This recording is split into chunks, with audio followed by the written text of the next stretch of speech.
All right, welcome to Backchannel, the hottest show on DBN that they can't take away from me. And I'm here with Katie, on fire, winning everything, goes into her second Super Seven. She's sad and she's dejected right now, but she played a hell of a game. Let's go talk about this game, Katie. You take Russia, you get the country you want. What's the game plan? My game plan is to stay alive in the north and find a friend. Those are the two objectives I had going into the game. Okay, no problem. Well, you found a lot of friends in this game. Uh, Always popular, Katie. Found a lot of friends. Let's go through some of these. The early stages. It looks to me, if I can get the map going, you kind of got an RT, but kind of got an air. You were keeping your options open. You didn't like this fleet build by Max, though. Well, we were talking about an RT, and then Max tries to go for black constantly, and then builds so that he can force it. And I understand if he doesn't want me in there, but he never even asked for a DMZ, so it just felt like it was not an RT at all. It seemed like Max was such a jovial bloke. He was great. Max was great. You just couldn't agree on black, and at one point you're like, if it's an RT, then Russia being in the black is, okay. And which I stand by. If I'm Turkey, I still agree with that. If it's an RT and someone's got to be in the black, I still think it should be Russia. So a lot of, we're not going to go move by move here, but just in general, a lot of cooperation with McAllis, a lot of anti-Jordan sort of moves. You and Jordan had a lot of conflict in the beginning years of this game. I think Jordan tells you in 1903 that I would just like us to get into a pattern of telling the truth to each other. But Jordan was going down. But I think Doug's here stab of McAllis changes a lot of the equation for everybody. Just tell us what you're trying to do. You got a stray unit going to Silesia now. You got Max in the black, unexpectedly losing Khan. But it seemed that forced the air in the south, and in the west, you became pro McAllis. Yeah, I mean, I feel like if you look at this board, look at France's position. Like, you got to do what you can to slow that down. And I talked with Jordan about the three of us working together. I don't know if that was before or after McAllis was over working with Jordan. I don't remember how the timing worked out, but yeah, I was pretty much just anti-France and hoping that somebody else would slow him down, because I couldn't do anything about it from where I was. Now, McAllis does stab you for Sweden here. You did not give it up. But you've got the air going. But you're able to work it out with McAllis. And I think the story for the next 10 game years is it looks like you got a great AR going. It looks like you've got a great ER going. And both McAllis and Riaz, I think, this is my observation, are making a bet that you'll go against the other one. Yeah, fully. And you struggled with, at least verbally, with what to do. And I got a lot of frustration from you. I got, well, go tell so-and-so that, maybe I can demand something, and it just went on. We don't go move by move. It went on and on and on forever. Are you with Riaz? Are you with McAllis? What's happening? And they're just blasting you with pressure. Doug is blasting you with pressure. You didn't have a solid, I know you and McAllis didn't attack each other, but he was not a solid friend. I don't think the others believe that, but I heard it. It's constant. Yeah, it was tough. I think I could have had a similar relationship with either of them, where we mostly leave each other alone and they let me fight the other person.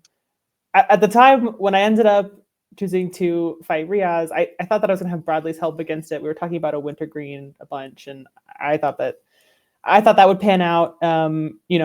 Bradley says at one point, quote, like, let me use my vengeful nature, or use my vengeful nature or something. So I just thought it would, I don't know. It didn't go the way that I thought it would, obviously. This turn. Yeah, it's unfortunate because you had agreed to give him Romania. Right, I You had know. agreed to that, which I thought was bold, but you couldn't stop it if you wanted to take it.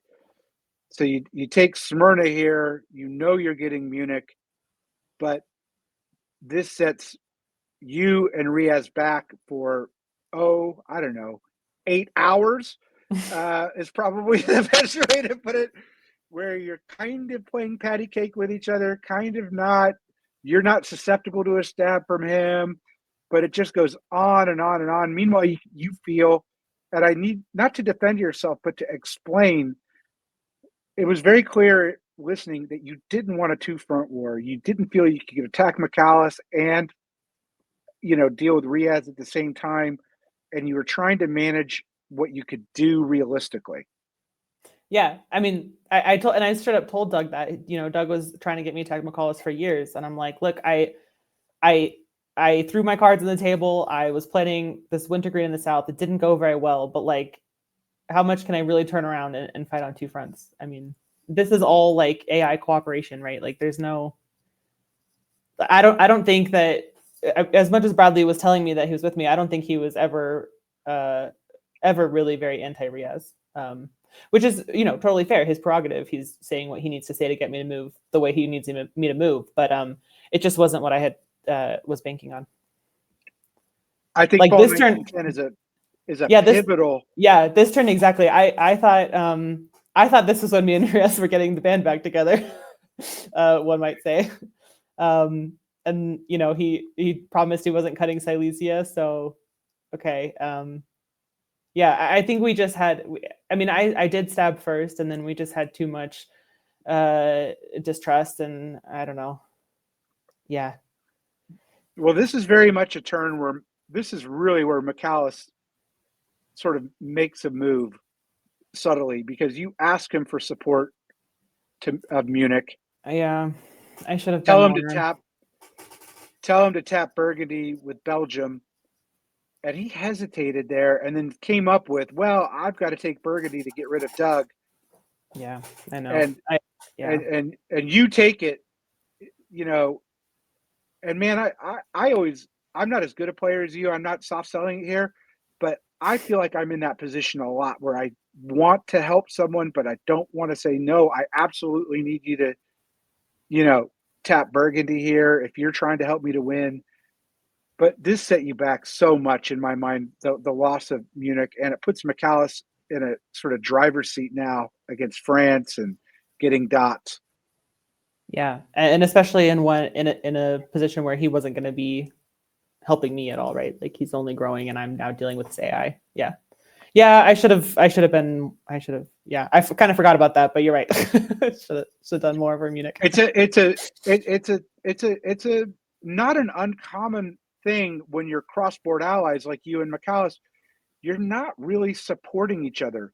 Rather, you're just more leaving each other alone to go do your own thing. But here, it really cost you, I think. Yeah. Now you're at war with Riaz again. You're hesitant on the two front battle, but McAllis is sort of fighting Doug. You're getting your chances. Man, you're dancing on the head of a pin, trying to keep your lead. I think you held it for like 8 years, maybe more. I don't know. We can see you now go under, and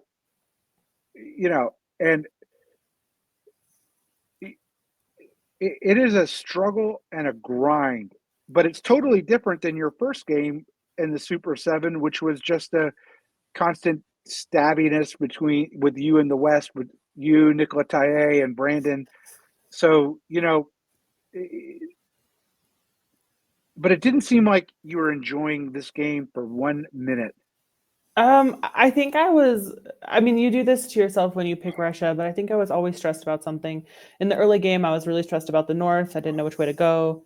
In the late game, I was really stressed about the South. I did think I could make progress in the South. I think wanted to play this game more like the way that I play it, and I think I did. I think I just made the wrong strategic decisions. I think I would have had a lot better shot at winning if I had chose Riaz, and I think I should have done that. And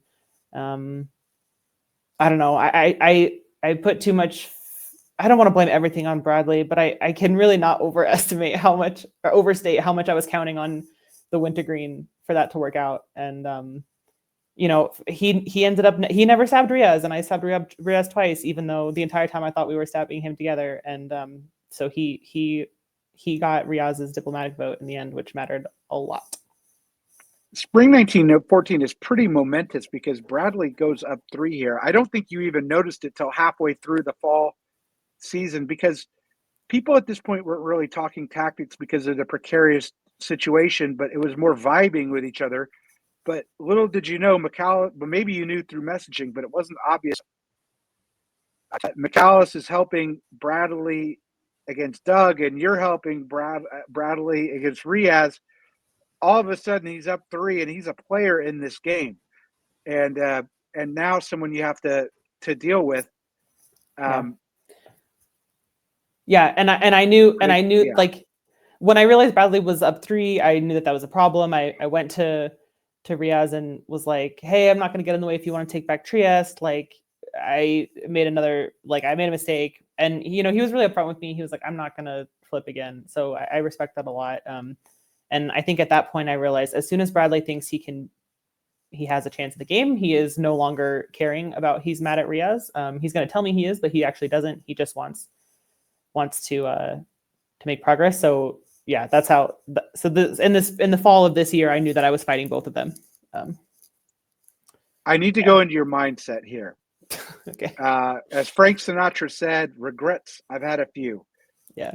I love the move to Silesia here because you were so vulnerable in Berlin. Yeah. But McAllis is going up to.